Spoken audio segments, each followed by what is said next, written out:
Buenas tardes, hermanos, espero se encuentren bien.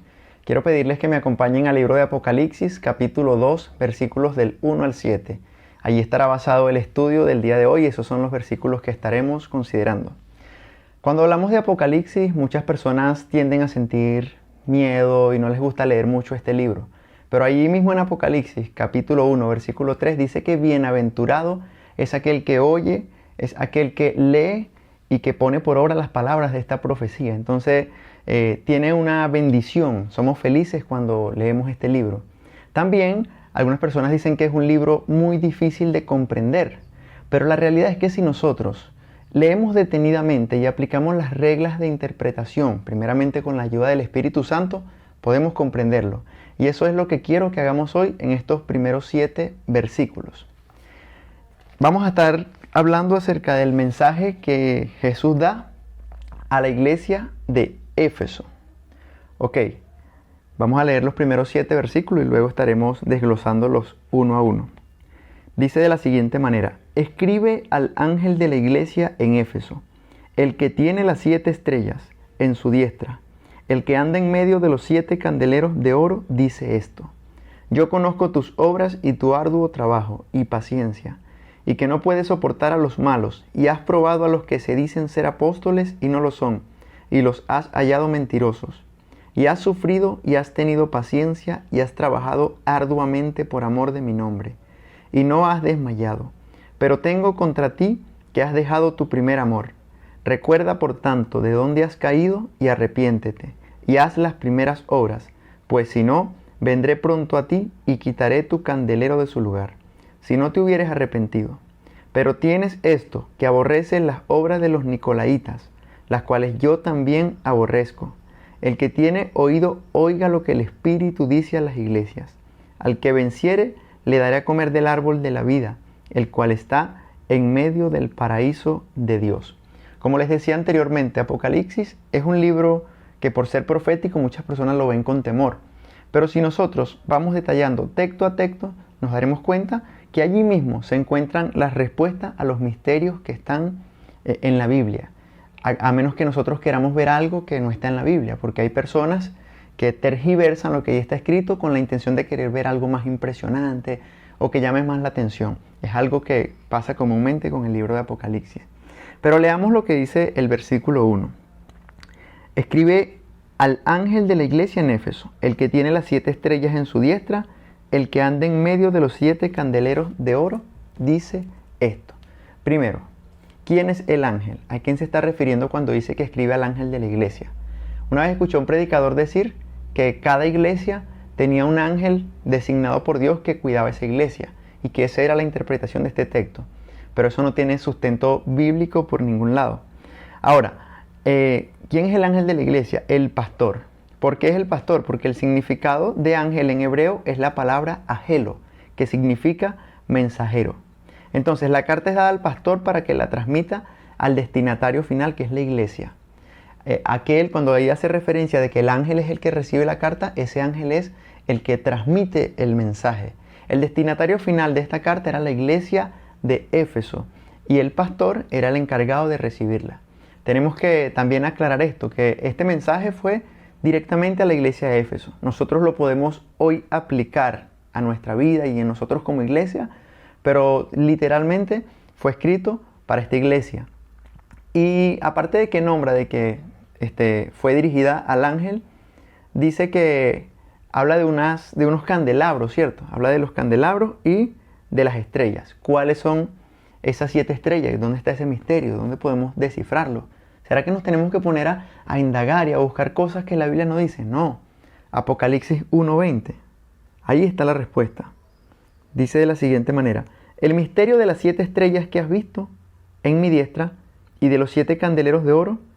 Las 7 estrellas son los ángeles de las 7 iglesias y los 7 candeleros que has visto son las 7 iglesias. Entonces aquí dice que él tiene en su diestra las 7 estrellas y que los candeleros de oro, en medio de los candeleros de oro, él se pasea. ¿Qué podemos ver acá? Que los pastores tienen un privilegio. Ejercer el ministerio pastoral tiene un privilegio. Y es que Dios te tiene en su mano. Dios es quien te protege y quien te ayuda a que tú puedas dirigir la iglesia. Y la iglesia tiene un gran privilegio y es que Dios se pasea en medio de su pueblo. Ahora, el versículo 2 comienza diciéndole el Señor a la iglesia de Éfeso: yo conozco tus obras y tu arduo trabajo y paciencia, y que no puedes soportar a los malos, y has probado a los que se dicen ser apóstoles y no lo son, y los has hallado mentirosos. Tenemos que tener en cuenta algo, y es el contexto histórico y cultural de esta ciudad. Éfeso era una iglesia, pero también era una ciudad que estaba en Asia Menor. Esta ciudad era una potencia económica, política y religiosa. Era de las principales, o mejor dicho, la principal de la época. En esta ciudad se encontraba el templo que fue dedicado a la diosa Diana, también conocida, que era la diosa de la fertilidad, la diosa de la abundancia, también conocida como la diosa, se me fue la onda, ella es Diana, y bueno, si me recuerdo ahorita les digo. Pero él les reconoce algo, él les dice: yo conozco tus obras. Y hay un privilegio que nosotros tenemos al cuando Dios nos dice que Él conoce nuestras obras. Porque el hecho de que Él conozca nuestras obras es que nosotros podemos estar tranquilos de que Dios nos va a recompensar según lo que nosotros hagamos. No tenemos que estar buscando la aprobación del mundo, la aprobación de nuestros hermanos, siquiera la aprobación del pastor, la aprobación de nadie. Dios conoce tus obras, hermanos. Lo que tú has hecho, sea en público, sea en lo privado, Dios lo conoce y Dios te va a halagar por eso de la misma manera en que hizo con esta iglesia. Él le dice a la iglesia en Éfeso que él había visto su arduo trabajo, su paciencia, que ellos no soportaban a los malos, que probaban a los que se decían ser apóstoles y los habían hallado mentirosos. Es decir, esta era una iglesia activa, era una iglesia que cuidaba de la doctrina, era una iglesia que estaba pendiente de que no se metieran, de que no se introdujeran dentro de la congregación cosas que no estaban bien. ¿Y por qué razón ellos eran tan cuidadosos? Recuerden que en este lugar estaba el templo a la diosa Diana, conocida también como Artemisa. Yo les dije que me iba a acordar en el camino. Bueno, entonces esta diosa, esto era un comercio muy grande que había en este lugar. En el libro de los Hechos, nosotros podemos encontrar capítulo 19, en Hechos 19, déjenme buscar el texto por acá. Hechos 19, 24 habla la historia de un hombre llamado Demetrio que hacía templecillos de plata. Este hombre obtenía riquezas a través de hacer figuras, barajas de la diosa Diana. ¿Y qué hacían con estas figuras? Se las vendían a las personas, ellos las ponían en su casa y esto, según ellos, les iba a traer abundancia, les iba a traer prosperidad, fertilidad, todo lo que pudieran pensar. Entonces era una idolatría que ocurría en ese lugar. Y ustedes se van a dar cuenta ahorita, en los siguientes textos, que había un grupo que promovía que aún los cristianos tuvieran estas cosas en sus casas. Aparte de que tenían que rendirle culto a Diana, también tenían que hacerlo al emperador romano, que era considerado una divinidad. De hecho, les prendían incienso al emperador y era algo que obligaban al pueblo y a todo el mundo a hacerlo. Muchos cristianos en esta época y en esta ciudad perdían sus empleos, no tenían oportunidad a cosas como por ejemplo la salud. ¿Por qué razón? Porque ellos no se arrodillaban ante el emperador romano y tampoco lo hacían ante Diana. Y la iglesia tenía que cuidarse porque la influencia que tenía Diana en ese lugar era muy fuerte. Ahora, también a pesar de todo lo que estaba sucediendo en este lugar, hubo un avivamiento que fue comenzado cuando el apóstol Pablo llega a este lugar. Podemos leer en el capítulo 19, versículos 18 y 19 de Hechos. Dice: pero después del arresto de Pablo vino el avivamiento, y este avivamiento se vio amenazado no solo por la idolatría, sino también por los falsos profetas. Pueden leer esos textos de Hechos y se van a dar cuenta que pasó algo impresionante. La gente dice que traían sus libros de magia, todas las cosas paganas que ellos estaban practicando y los quemaban delante del pueblo, delante de todo el mundo. Y esto que ellos estaban quemando tenía un costo muy grande. Pero como Dios estaba obrando, el Espíritu Santo se estaba moviendo con poder, la gente estaba siendo transformada. Y lo más tremendo es que a Pablo, en Hechos 19:31, lo empiezan a persuadir las autoridades de que él no fuera al templo. Pero Pablo era radical y él se metía en los templos de los falsos dioses a exhortar. Y Éfeso fue uno de los lugares donde Pablo tuvo más tiempo y se dedicó a la exhortación. Pero ahora vemos que esta iglesia tenía algo positivo. El Señor les resalta que conozco tus obras, eres paciente, has trabajado arduamente por amor de mi nombre, has probado a los que se dicen ser apóstoles. Pero vamos a continuar con la lectura. Allí mismo, discúlpenme que se me perdió el texto. Ya lo tengo.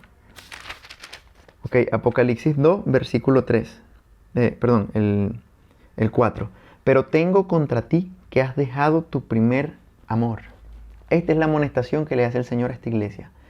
Como cualquier iglesia, el Señor les resalta las cosas positivas, pero también les exhorta en lo que veía que no estaba bien. Claro, hay dos iglesias en Apocalipsis que veremos después que el Señor no les hace ningún reclamo, pero a Éfeso le reclama que habían dejado su primer amor.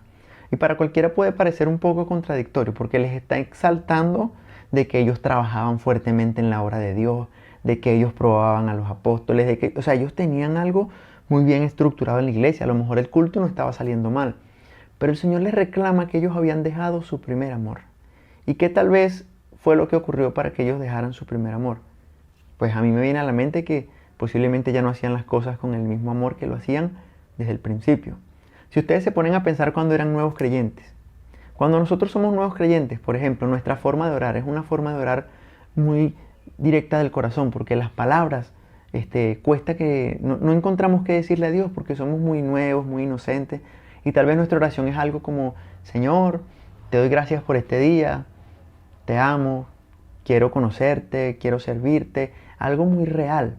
Pero a veces cuando vamos creciendo en el conocimiento de la palabra nos queremos volver muy intelectuales y muy filosóficos y comenzamos: Señor, tú que eres el creador de los cielos y la tierra. Y eso no está mal, que ores así. Podemos hacerlo y no hay ningún problema, pero el problema es que nos convertimos más en palabras y poco corazón.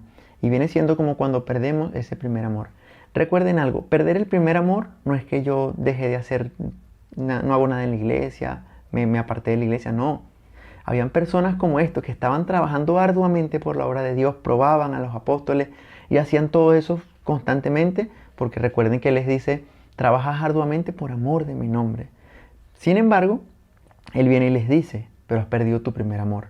Yo me imagino que posiblemente en la iglesia de Éfeso estaba pasando algo como comúnmente nos pasa también a nosotros hoy en día. Nos acostumbramos a orar por el almuerzo y ya llega un momento en que esa oración por el almuerzo se convierte como en algo rutinario. Ya es algo que simplemente son repeticiones. Por ejemplo, Señor, te doy gracias por estos alimentos que me das el día de hoy, bendícelos, en nombre de Jesús, amén, y ya, a comer. Pero perdemos eso de sentir realmente en nuestro corazón el agradecimiento y de decir: Señor, te doy gracias porque un día más estoy comiendo, hacerlo de corazón. Y esto era lo que le estaba pasando a esta iglesia. Seguían trabajando, seguían luchando por la obra de Dios, pero sin amor.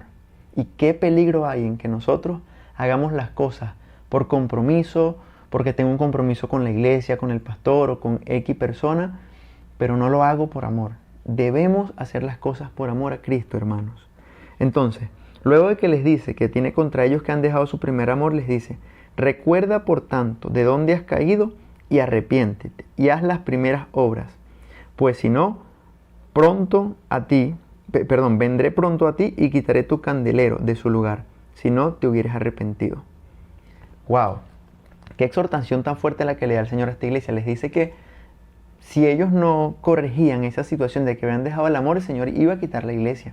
Literalmente eso es lo que les está diciendo, porque cuando hablamos en el versículo 1 de los candeleros, estaba refiriéndose a que era la iglesia. Recuerden que lo corroboramos en el capítulo 1 de Apocalipsis, verso 20. Entonces, Él les está diciendo que pronto iba a venir, si ellos no se arrepentían, y quitará el candelero de su lugar. Es decir, estaba diciendo que iba a quitar la iglesia de Éfeso. Esto es lo que está diciendo allí el Señor, exhortándoles a ellos de que regresaran al primer amor. Y creo que el Señor es radical en esto que le está diciendo, porque sin amor nada somos. Pablo lo habló en una ocasión a los corintios y les dijo: yo puedo hacer de todo. Puedo tener dones, puedo tener todos los dones, puedo dar todo lo que tengo a los pobres, pero si no tengo amor nada soy.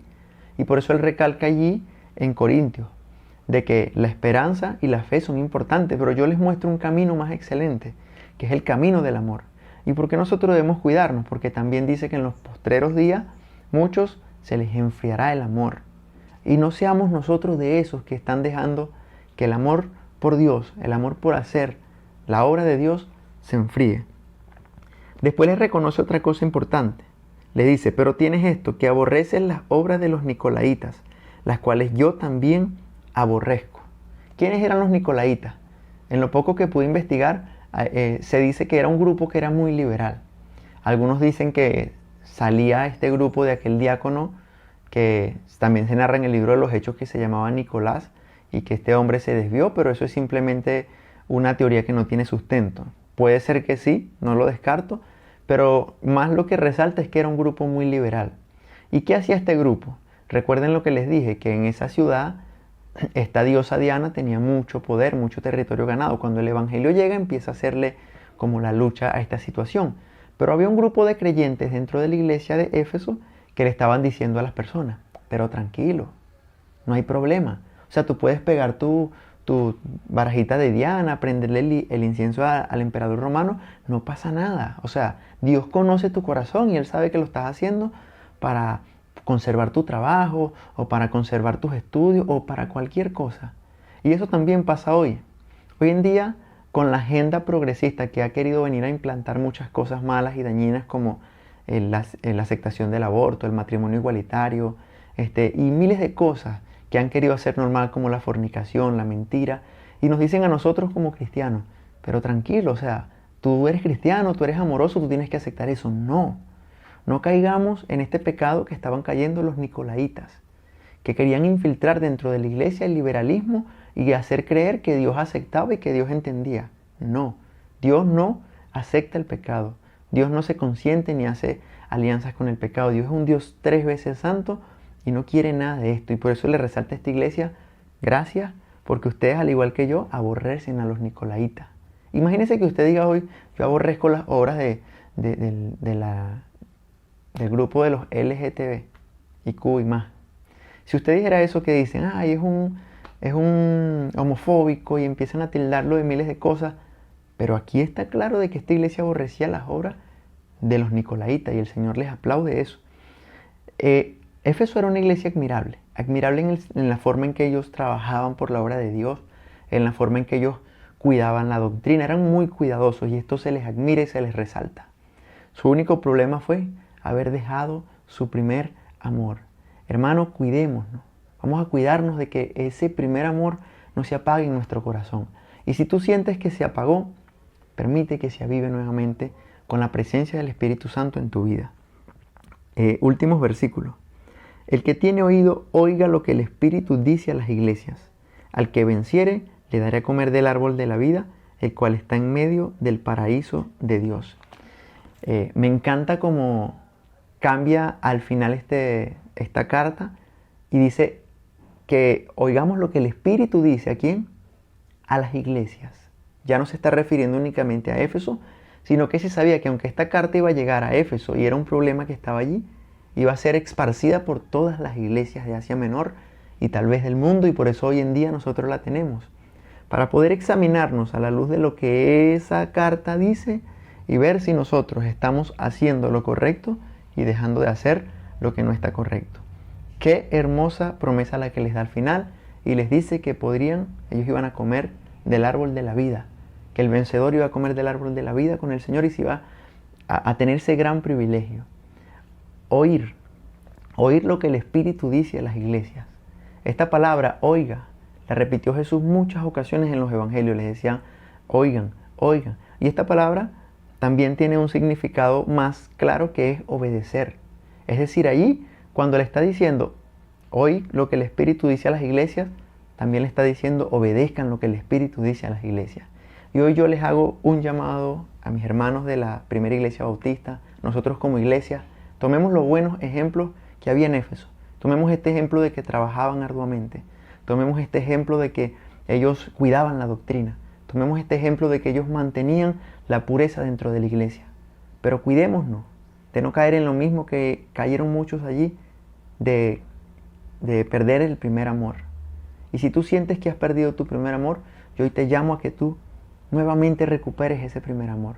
Que comiences a tener esa relación con Dios nuevamente, no por cumplir, no así como que te carga o que te cansa hablar con Dios, sino que leer la Biblia, que orar para ti sea un deleite. Que tú puedas decirle: Señor, aquí estoy, y conversar con Él así como hablas con tu familiar más cercano, papá, mamá, hermano, esposo, y que podamos seguir siendo una iglesia de ejemplo para Barquisimeto y para todo el mundo hasta donde Dios nos permita llegar. Feliz tarde, mis queridos hermanos, y que Dios me los bendiga.